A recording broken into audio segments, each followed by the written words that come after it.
오늘 함께해 주실 분입니다. KTB 투자증권의 김윤서 연구원입니다. 안녕하세요. 네, 안녕하세요. 네, 조금 전에 또 실적 발표한 기업이 있는데 국내에서는 계속해서 좀 실적 나오고 있는 것 같고요. 그 밖에도 시장 분위기가 약간은 더 바뀌고 있는 것 같습니다. 우선 내부적으로 이렇게 변하는 부분들, 변수 좀 체크를 해주시죠. 네, 일단 그 내부적으로는 계속해서 좀 환율의 흐름에 좀 주목을 하셔야 될 것 같습니다. 일단 그 미국의 어떤 연준의 통화 정책 자체가 좀 굉장히 완화적일 것으로 계속해서 예상이 되고 있고, 그다음에 미국의 경기 회복 모멘텀 자체도 계속해서 둔화가 되고 있고, 그다음에 미국의 1분기 실적도 그 달러와 강세 영향으로 좀 계속 안 좋게 나오고 있기 때문에 결국 연준에서 이제 이 부분을 저지하기 위해서는 계속해서 완화적인 통화 정책을 이어갈 것이다라는 시장 기대감이 생기면서 달러화가 계속해서 좀 약세로 가고 있습니다. 그동안 이제 워낙 가파르게 달러화가 강세로 갔던 점 또한 이제 달러화를 좀 더 밑으로 빠르게 끌어내리는 그런 요인으로 작용을 하고 있는데요. 그 부분이 결국에는 우리나라에서도 원달러 환율에 좀 하락 압력을 가하고 있습니다. 물론 이제 이 부분이 좀 완만하게 진행이 된다면 크게 상관이 없을 거라고 보고 있는데요. 원달러 환율이 또 지나치게 급격하게 떨어지게 된다면 즉 그 원화가 좀 지나치게 빠른 속도로 강세 압력에 놓이게 된다면 외국인 투자자들 입장에서는 아무래도 그 환차익 여력이 줄어들게 되고 한국 주식에 대한 어떤 가격적인 매력이 좀 낮아지는 그런 효과가 있기 때문에요. 저는 원달러 환율이 좀 지나치게 빠르게 하락하는 것은 좀 부정적이다라고 보고 있습니다. 따라서 계속해서 그 글로벌 환율 시장, 외환 시장 그리고 이에 연동된 원달러 환율 흐름 주목을 하셔야 될 것 같습니다. 네, KTB 투자증권에서는 2분기 원달러 환율 밴드는 좀 어느 정도로 보세요? 저희는 2분기 하단은 한 1,060원 정도로 생각을 하고 있고요.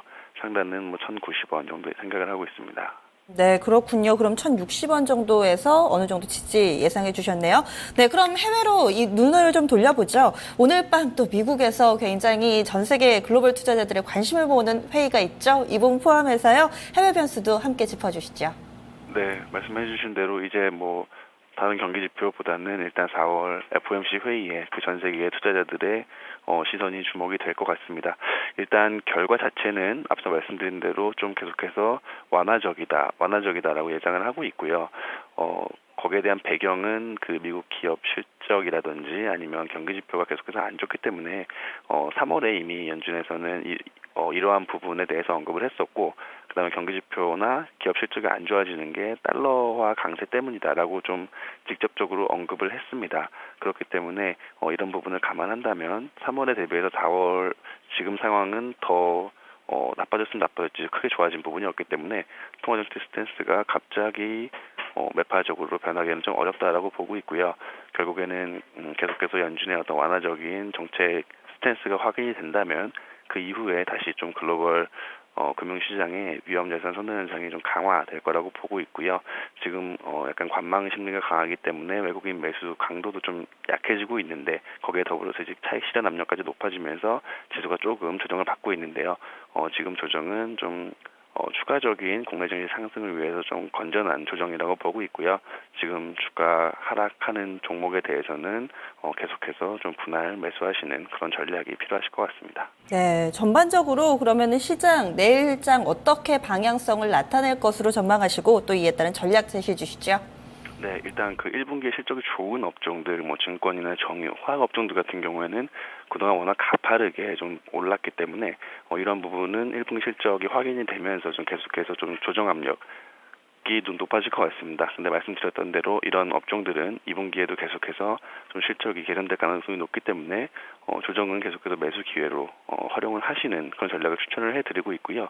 오늘 장에서처럼 이제 뚜렷한 상승 압력이 상하방 모멘텀이 없을 때는 외국인들이 좀 저평가된 대형주 쪽으로 매수세가 유입되는 것 같습니다.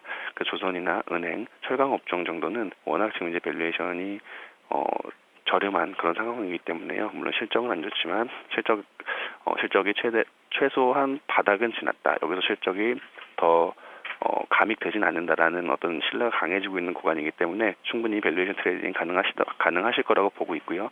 20% 정도 20% 정도 수익을 예상하시고 트레이딩 전략으로 좀 접근을 하시는 그런 전략을 추천해드리고 있습니다. 네, 코스닥도 좀 간략하게 짚어주시죠. 700선을 좀 쉽게 뚫지를 못하고 있는데요. 내일장 어떻게 예상하세요? 코스닥도 뭐 추가적인 조정은 있겠지만 추세적인 상승 흐름 자체는 좀 계속 될 거라고 보고 있습니다.